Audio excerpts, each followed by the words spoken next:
Bueno, pues buenos días, Pablo. ¿Qué tal, doctora? Excelente día. Un saludo a todo nuestro auditorio. Pues sí, quería platicar contigo, Pavel, sobre todo para empezar a hablar de género, porque siempre me ha llamado mucho la atención que tú como caballero estés muy empapado de esta temática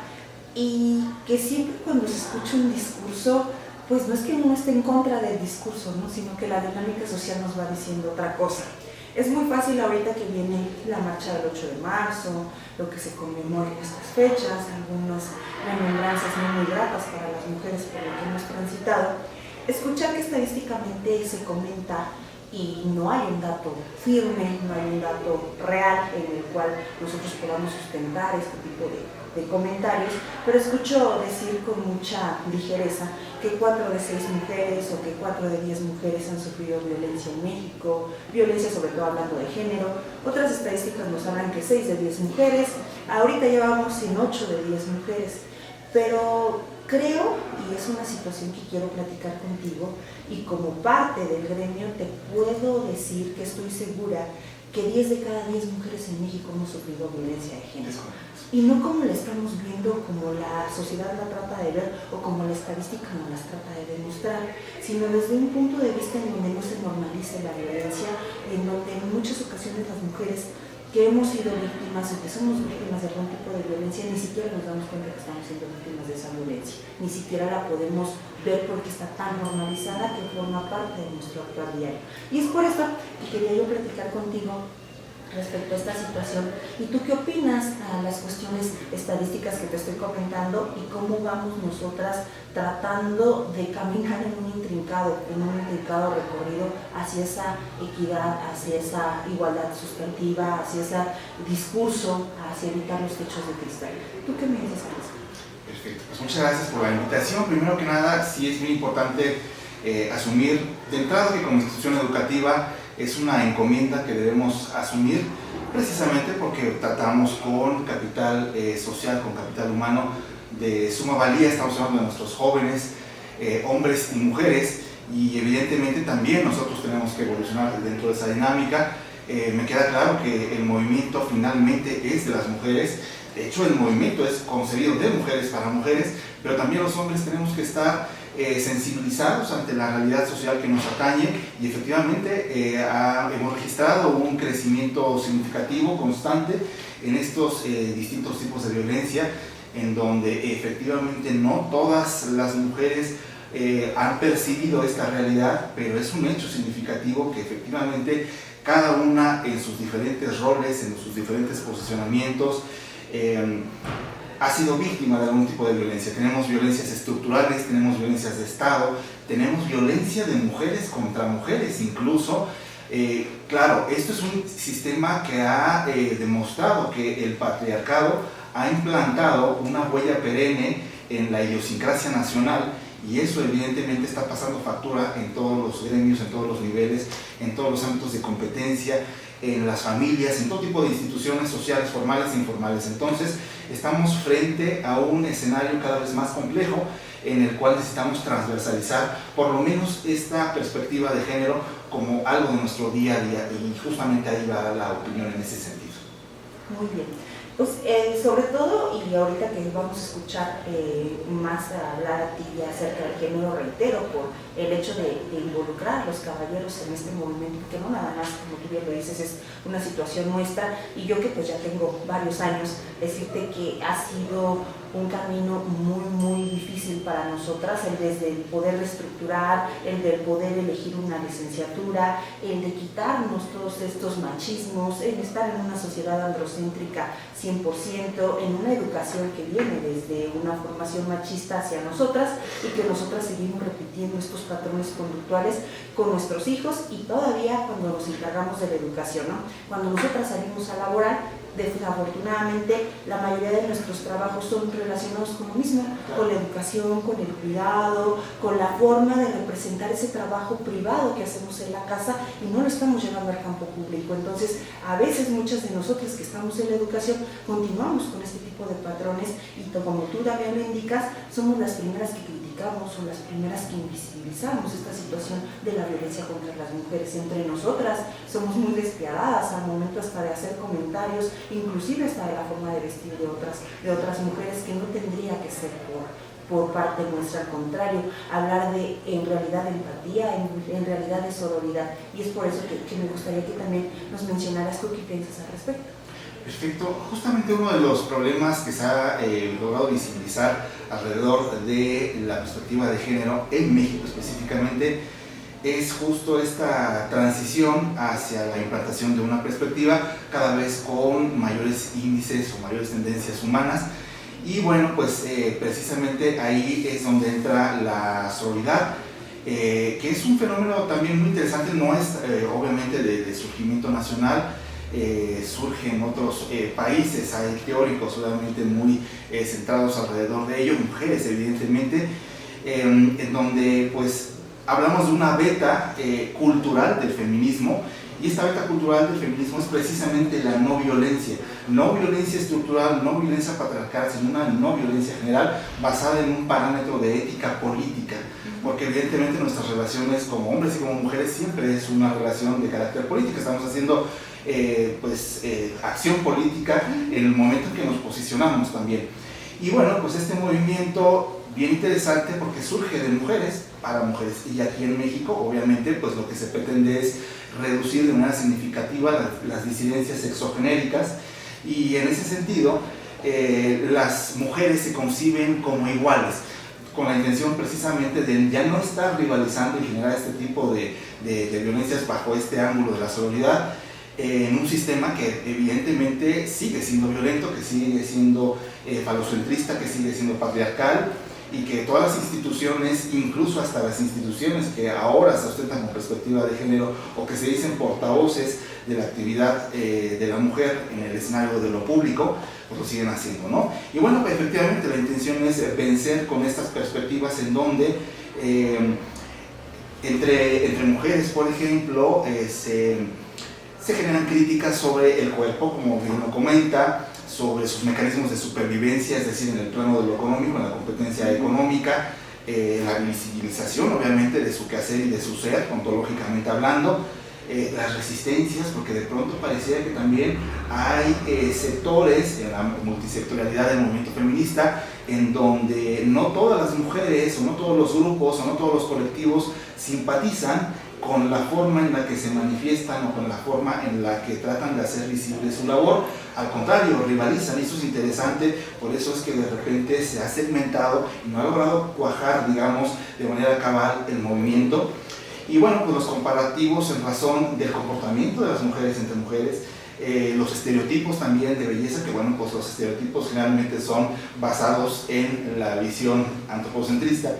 Y bueno, pues estos esquemas de la complacencia, estos esquemas también de la eficiencia de la mujer en el plano de lo laboral, y pues obviamente en las formas en las que se procuran los mecanismos para llevar el sustento a la casa. Entonces, todos estos escenarios, vaya, si hablamos de una sororidad real, tendrían que sustentarse en un esquema de apoyo, en una red obviamente de empatía, en donde haya respeto mutuo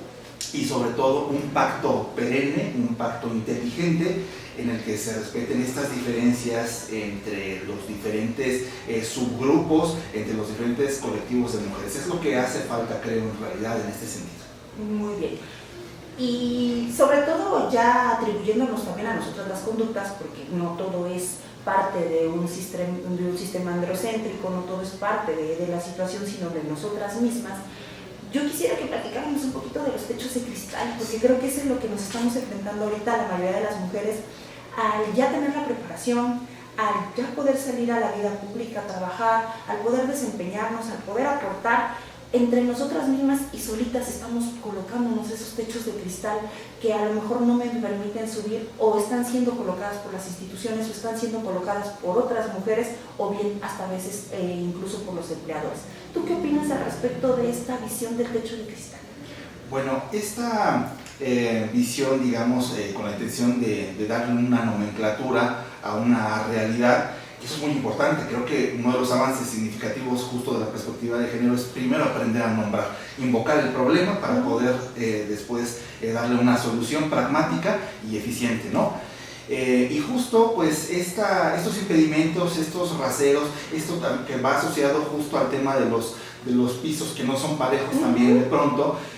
son estas limitantes por todos lados, por todos los ámbitos, por los ámbitos institucionalizados y no institucionalizados, que no le han permitido crecer obviamente a las mujeres para alcanzar una igualdad sustantiva. Porque digo, finalmente se trata de eso, ¿no? De garantizar una igualdad sustantiva entre hombres y entre mujeres. Esa es la esencia fundamental de este tipo de movimientos de la perspectiva de género de manera cabal. Entonces, pues pareciera que de pronto nos hemos visto una realidad, por lo menos en el Estado de México, en donde las instituciones y el Estado han generado mecanismos por medio de los cuales se concentre la actividad institucional en el plano de la ginecocracia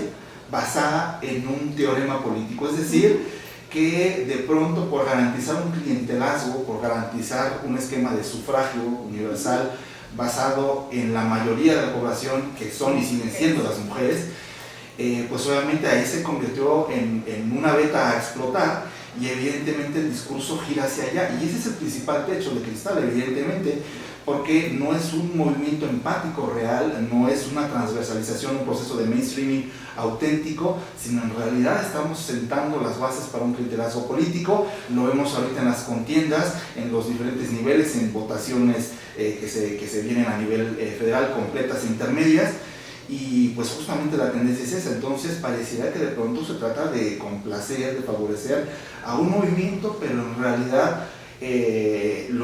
los procesos que siguen enfrentando las mujeres para crecer y para alcanzar esas igualdades sustantivas sigue siendo limitado y sigue siendo un punto de encuentro entre lo que el hombre, digamos, ha sentado en el modelo patriarcal. Entonces los avances son lentos, son artificiales, me atrevo a decir. Muy bien. Hablando hace ratito, yo quisiera ser muy breve en esta primera intervención que vamos a tener, porque espero que sean varias, hablando un poquito de la cosificación de la mujer, regresándonos al punto de los estereotipos de género, de aquellas formas en las que el cuerpo debe de cumplir con determinados requisitos o determinadas situaciones para encajar o ser. Cuando volvemos al punto de la clasificación femenina, en donde se le ve como un objeto, no nada más hablando de cuestiones políticas, sino de venta, y también como cuestiones hasta sexuales para poderla poner como estandarte, ¿cómo pudiéramos, tú crees, que pudiéramos tratar de evitar este tipo de que se siga dando la cosificación? Vemos que las televisiones, vemos que el Estado, vemos que las grandes empresas están tratando de disminuir, y tratando digo entre comillas, porque existe una doble cara en el sentido de realizarlo. ¿Cómo crees que pudiéramos nosotras mismas apoyarnos a que esta cosificación de verdad desaparezca? Ok, hace poquito platicaba con alumnas precisamente al respecto, y hacíamos un comentario sobre géneros musicales, por ejemplo, ¿no? O sea, de manera muy concreta. Y bueno, pues es una industria, evidentemente, una industria mediática, pertenece a los mass media ahora, ¿no? La posibilidad de vender en plataformas online, los medios masivos de comunicación han evolucionado también en materia de teoría de la comunicación, pero aquí lo interesante es justo que de pronto pareciera incluso haber hasta una defensa de ciertos personajes, de ciertos cantautores o de ciertos difusores de una cultura a través de la música, de un tipo de música específicamente. Digo, no vamos a hablar de géneros musicales porque evidentemente es algo muy complejo, va en términos de gustos de cada quien, pero en algunos puntos los mismos jóvenes, las mismas mujeres, hombres y mujeres, hacen comentarios de que, bueno, pues estos autores de pronto cantan o difunden cosas que no se habían tocado antes y que nadie había tenido el valor de mencionar, como justo las libertades sexuales, todo esto, ¿no? Y bueno, pues efectivamente creo que es algo que es inherente a la naturaleza del ser humano, pero hay raseros, hay límites en donde finalmente, aunque sea parte de nuestra realidad personal, individual, sexual, social, sí hay puntos en donde la mujer sigue siendo victimizada, sigue siendo cosificada, sigue siendo catalogada como un objeto de satisfacción sexual para el varón. Y aunque el fin de la procreación el fin de la relación social hombre-mujer es la procreación en términos biológicos, creo que no debería de ser el enfoque y creo que no tendría que ser un esquema por medio del cual pues se siga denigrando el valor social de la mujer, de la madre, de la amiga, de la hermana, porque finalmente todos provenimos de la mujer y todos finalmente vamos a regresar a una mujer en la consolidación del proyecto institucional llamado familia. Así que pareciera que de pronto se están diluyendo esos aspectos deontológicos en donde antes nuestras generaciones procurábamos cuidar bastante porque finalmente pues teníamos hijas, hermanas y todo esto. Entonces creo que sí ha habido una laxitud, ha habido una distracción social en la norma y bueno, pues todo esto que es tan atractivo de pronto por la realidad social y biológica del ser humano, pues se ha comercializado y se ha convertido en una industria mediática que ya no podemos controlar tan fácilmente. Entonces ahí creo que hace falta eticidad en el quehacer de las empresas, de las disqueras, de las páginas, de las redes, etcétera, etcétera, ¿no? Hay un desafío muy grande en ese sentido y creo que sí debería haber una regularización también por parte del Estado. Un doble discurso, ¿no? Claro. O sea, y también para nosotras, lo digo como mujer y sin el afán de ofender ninguna de las posturas de pensamiento, pero existe un doble discurso en donde en alguna institución educativa me molesta o me hostigan o me acosan y sin embargo escucho este tipo de géneros en donde además de hablar de ese tipo de situaciones todavía colocan a la mujer en un punto mucho mayor de lo que estábamos hablando, ¿no? De esa cosificación, todavía van más allá, o sea, pareciera que la reducen a una situación únicamente corpórea, ¿no? Pero sí creo que en eso estaríamos muy a punto. Y sobre todo ya para cerrar la situación, pues hablabas tú de la norma, ¿no? El artículo primero constitucional es muy claro, nos habla de las categorías sospechosas, nos habla de qué podríamos hablar en razón de perspectiva de género, porque a veces confundimos, decimos hablar de género únicamente es de mujer y no, es hombre-mujer, y es hablar también de algunos grupos considerados como vulnerables, ¿no? Adultos mayores, personas pertenecientes a la comunidad LGBT, UR+, personas que pertenecen a algún grupo étnico en específico, por mencionar algunos, ¿no? Entonces no nada más estaríamos hablando de la situación de la mujer. Creo que quise iniciar estas pláticas con la cuestión de la mujer por la situación que tenemos ya en este mismo mes y por cómo estamos confundidos, ¿no? Estamos confundidos hacia dónde vamos y qué queremos. Nuevamente hablo de esa doble moral, de ese doble discurso que inclusive nos pega a nosotras mismas como parte de la estructura social. Por último, quisiera platicar contigo o quisiera que tú me comentaras cómo pudiéramos nosotros apoyarnos en reducir las tan comunes y tan grandes brechas de género que han existido a través del tiempo. Si hablamos de las cuestiones que están haciendo la norma, si hablamos de las cuestiones que están haciendo las instituciones, nosotros mismos como ciudadanos, pero esas brechas de género siguen existiendo y seguirán existiendo. Vemos formas de comunicación en las redes sociales, como lo mencionas, en donde ponen a situación de meme en una carrera de una mujer con un hombre, en donde la mujer tiene que pasar por la lavadora, por la secadora, por la plancha, por la cocina y el hombre tiene el camino derecho, ¿no? ¿Cómo podemos ir reduciendo cada vez más estas brechas de género en un acompañamiento hombre y mujer? Creo que me voy a aventar una teoría muy complicada, quizás muy controversible en ese sentido. Creo que en realidad, si nosotros nos atreviésemos a mirar a otras culturas, a otras economías, a otros modelos sociales, políticos y culturales, no por tener una visión eurocentrista, sino simplemente por hacer un comparativo, podríamos darnos cuenta que el mayor punto de enclave en donde está este clivaje tan complejo en la brecha de género, en esta diferenciación y en esta, pues sí, disidencia sexogenérica de la que hablaba al inicio, es justamente la economía, la accesibilidad a las oportunidades,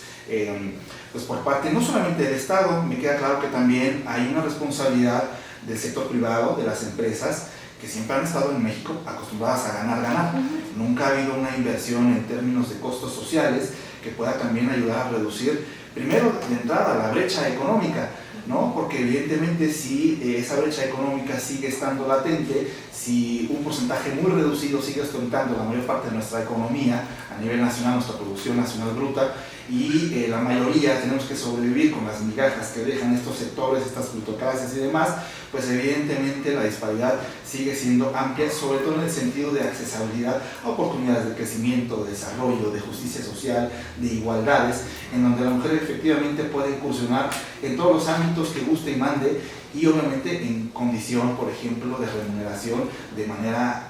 proporcional al ejercicio de la actividad, ¿no? Que eso es justamente uno de los principales puntos del discurso feminista. Y bueno, pues creo que hasta este momento, al contrario, las instituciones, el sector privado, lejos de apuntalar hacia ese crecimiento, esa progresión social a través del desarrollo, a través de la innovación, a través de la inversión justamente en cultura, en arte, en reconstrucción del tejido social, pues ha sido menor, ¿no? Cada vez vemos sectores más castigados, sector educativo, sector laboral, sector cultural. Pues evidentemente eso hace que la diferenciación siga centrándose justo en una competencia sanguinaria por alcanzar el recurso que te permita sobrevivir y olvidarte de aspectos fundamentales para el desarrollo, que es el crecimiento individual, el crecimiento, la progresión también individual, desde una perspectiva también de género. Entonces, si logramos abatir un poquito esos indicadores de diferenciación económica con nuestros semejantes como prójimo, ¿no? Independientemente de los roles y de los discursos, creo que la posibilidad de acceder a mejores estadios y de ir rompiendo esos techos de cristal de los que platicábamos, pues va a ser un poquito más sencillo. Pero en tanto sigamos preocupados por sobrevivir, ni siquiera por vivir con calidad de vida, pues obviamente la marcha va a ser más ardua y los procesos van a ser más dolorosos, porque evidentemente somos violentados desde una perspectiva económica también, y es una de las violencias creo que más fuertes, no solamente en México, sino también en América Latina, en países con economías emergentes. Sí, de hecho, nosotros que nos dedicamos a la educación, pues es muy triste para mí comentarte que hay licenciaturas que todavía siguen siendo reinado totalmente de los caballeros, en donde entras a un aula y solamente ves 2, 3 damas que están dentro del aula y que no están limitadas al hombre o no están limitadas a la mujer. Entonces sí creo que tendremos que romper todos estos estereotipos, todos estos estigmas, todas estas circunstancias que aunque han ido cambiando con el tiempo, aún nos falta mucho por recorrer, y que en realidad todos tuviéramos esa igualdad de oportunidades que bien mencionas y que nos gustaría permear hacia toda la comunidad estudiantil. Pues muchas gracias, Pavel, y esperemos siga siendo esta actividad muy continua. Muchísimas gracias, doctora, por la invitación. Gracias a todos, enhorabuena.